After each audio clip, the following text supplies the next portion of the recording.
Welcome to Guide Guru. We hope this video helps. You start by matching ports and power.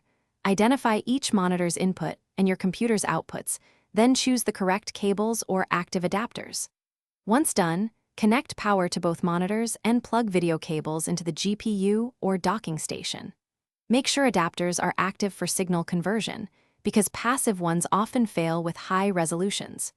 You want stable connectors before adjusting settings, so verify cable seating and monitor power lights. Then move to software configuration on your system. Now you handle the OS and GPU controls. Open display settings and drag monitors to match physical placement, because cursor travel depends on that layout. Choose Extend versus Duplicate. Pick Extend for extra workspace. Set native resolution and scaling for each screen and adjust refresh rates. Mismatched rates are fine, but note tearing can occur.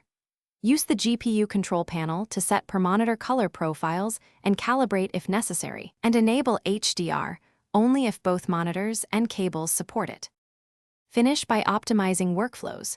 Position frequently used apps, enable snap layouts or hotkeys, and decide which monitor holds the taskbar.